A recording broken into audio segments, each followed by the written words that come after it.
Bom dia. Professor, em primeiro lugar, esse anúncio do futuro ministro Joaquim Levy de uma meta fiscal para 3 anos, lhe agrada? Nós não conseguimos cumprir a desse ano, estamos projetando 3 para frente? Acho que sim, porque com isso ele está querendo dar um sinal de queda para os próximos 3 anos, sentindo que hoje os mercados querem ver um período mais longo na evolução das contas públicas brasileiras, pois todo mundo sabe que num primeiro momento é muito complicado ter um resultado que se gostaria. Então tem de dar um pouco de tempo. O senhor é um especialista em contas públicas. Dá para cumprir uma promessa como essa de transparência nas contas públicas, ajustes graduais, sem pacotes? Acho que sim. Não vai ter outro jeito. A fase dos pacotes, eu acho que já ficou para trás. É muito difícil, num Congresso hostil, como o que o governo tem, ele conseguir aprovar alguma medida impopular se não for no contexto de uma crise muito séria, de origem externa. E não é o caso, porque ele poderia usar isso como desculpa. Hoje não há esse tipo de desculpa. A situação das contas públicas brasileiras, o que deve preocupar mais nesse momento essa nova equipe econômica? Eu acho que é o fato de que, como a economia está crescendo muito pouco, eles não vão se beneficiar rapidamente do ganho fiscal que é possível pelo próprio crescimento da economia, porque isso induz um aumento parecido da arrecadação. E como no momento está difícil demonstrar como o país vai voltar a crescer no curto prazo, há o temor de que não seja fácil obter medidas apenas do lado dos gastos. O presidente do Banco Central, Alexandre Tombini, prometeu, na verdade, voltar com a inflação para o centro da meta. A inflação explodiu esse ano, o centro da meta dava em 4,5%, a gente está acima de 6,5%. Como é que é possível fazer isso? Quais são as medidas pontuais a serem tomadas por Tombini para, em conjunto com Nelson Barbosa e Joaquim Levy, retomar a inflação, baixar a inflação em no mínimo 2 pontos percentuais o ano que vem? O grande drama é o entulho que vem da gestão que está acabando, que é o Dilma I. Esse entulho inclui a necessidade de se ter aquilo que no passado chamava inflação corretiva, que é quando se permitem ajustes que precisam ocorrer em preços administrados que ficaram muito tempo sem reajuste por razões eleitorais. Isto agora vai ter de ser arrumado e é uma dificuldade. Quer dizer, eles vão ter de diluir no tempo as pressões que certamente virão, e isso é um empecilho para ter a meta mais próxima do que é obtido na prática. Depois, ele vai ter de pensar como tratar a questão da taxa de câmbio, porque ultimamente a taxa de câmbio subiu e aparentemente o governo queria isso, porque ele tinha razões para a taxa de câmbio subir, para proteger a indústria, que ele tinha como setor privilegiado, e aí isso também dificultava o controle da inflação. Agora a pergunta é, o câmbio vai flutuar livremente e por último precisa ver o tamanho máximo do ajuste fiscal que pode ocorrer no curto prazo, porque isso ajudará o combate à inflação. Ao conter demanda, esse ajuste dispensa que o Banco Central tenha de subir a taxa, porque isso vai prejudicar o crescimento. Estou falando da taxa de juros. Sim. E aí, subindo a taxa, além do menor crescimento, tem o desgaste político. Eu acho que esses são os 3 grandes desafios que ele vai ter de lidar, e que novas definições ou posturas terão de vir. Do nosso ponto de vista, do nosso bolso, a primeira preocupação é saber como é que vai ser feito o ajuste de preços tipo gasolina, energia elétrica, que vão repercutir em toda a cadeia.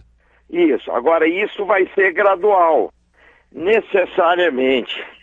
E depois, eu acho que a preocupação maior é com a preservação dos empregos, que hoje a taxa de desemprego é baixa e é uma situação que a gente, obviamente, gostaria de manter intacta, né? Uhum. A presidenta Dilma Rousseff disse ontem em um evento, após o anúncio oficial da equipe econômica, que continuará a priorizar a inclusão social e o emprego, né? É possível fazer isso com os níveis atuais de déficit fiscal, com a inflação acima da meta? Tem como fazer tudo isso, manter emprego e seguir tentando baixar a inflação e fazer o ajuste fiscal? Bom, vamos dizer que esse é o grande desafio que o governo tem agora no segundo mandato. Se ele vai conseguir ou não, eu acho que vai depender muito do que essa equipe que está aí vai ter espaço para fazer. Agora, o fato concreto é o seguinte, ela não colocou do jeito que eu vou colocar.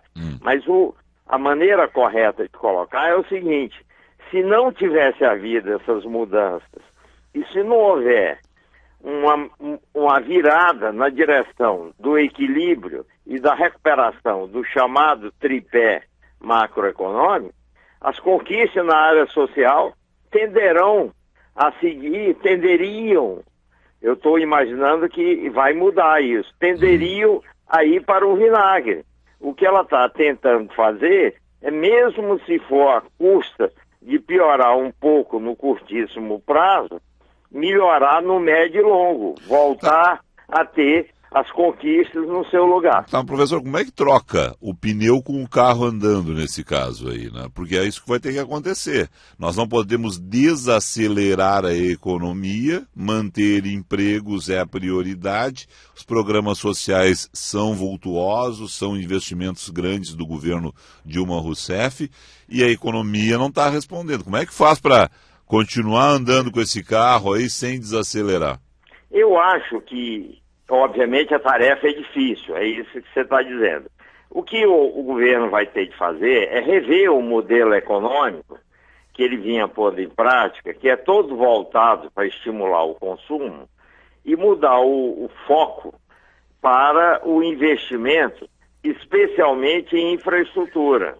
Se você notar, o discurso do Nelson Barbosa dizia que ele vai coordenar o programa de investimento do governo, que inclui a questão das concessões de infraestrutura.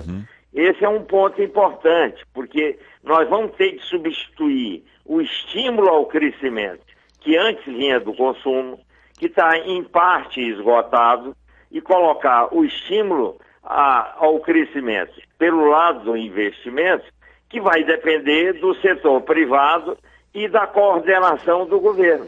Bom, vamos lá. Aí, então, são mais concessões de aeroportos, mais concessões de estradas, portos, o que deve vir aí dinheiro de fora, né, para manter esses investimentos. Uma questão só, porque, afinal de contas, a gente está no meio de uma crise de empreiteiras, professor Raul Veloso. Essa situação é a seguinte: se o governo vai estimular investimentos em infraestrutura, em portos, aeroportos, estradas, empreiteiras vão seguir trabalhando a mil.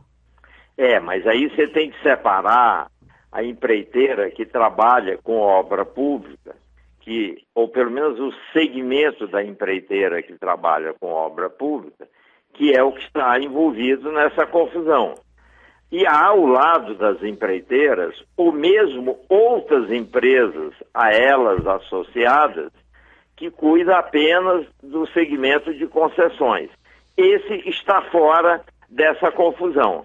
E é esse que vai ter de crescer, não é aquele da obra pública. O segredo aí será fazer com que o investimento, mais e mais, seja impulsionado através do setor privado. Até porque o governo não tem mais dinheiro para investir, então não tem muita escolha.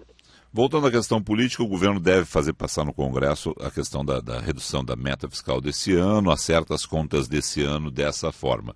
Agora, para o ano que vem, Joaquim Levy está falando em um superávit de 1,2% do PIB e ao menos 2% em 2016 e 2017. São números razoáveis? Dá para cumprir esses números? Acho que sim. À primeira vista, sim.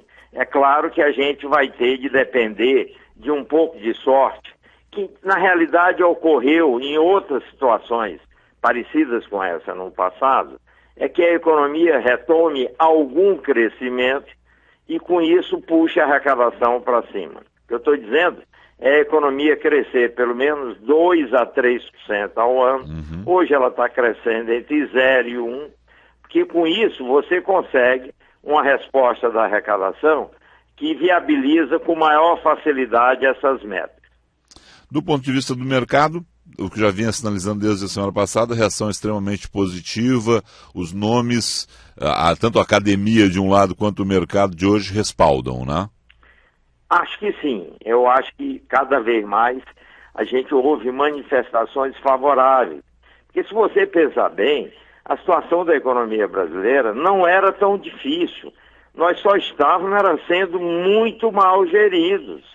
E o que está acontecendo, o que parece que vai acontecer, é que vai sair da frente essa gestão tão de segunda classe que nós estávamos tendo. E vai voltar o feijão com arroz. Manteiga estava inventando demais. Não é ele, eu acho que é o governo todo. A gente nem sabe direito quem é o autor. Ora se pensa que era a própria presidente da República, etc. Mas uma hora o modelo ou o estilo se esgotaram e o governo parece que não tinha a percepção de que ele tinha de mudar. Ou se ele tinha, ele não se sentia suficientemente ameaçado para promover as mudanças. Acho que aconteceu agora é que a ameaça ficou questão de vida ou morte e aí não teve saída, teve de mudar. Professor Raul Veloso, obrigado ao senhor aí, um excelente dia de trabalho. Ok, obrigado. Bom dia a todos.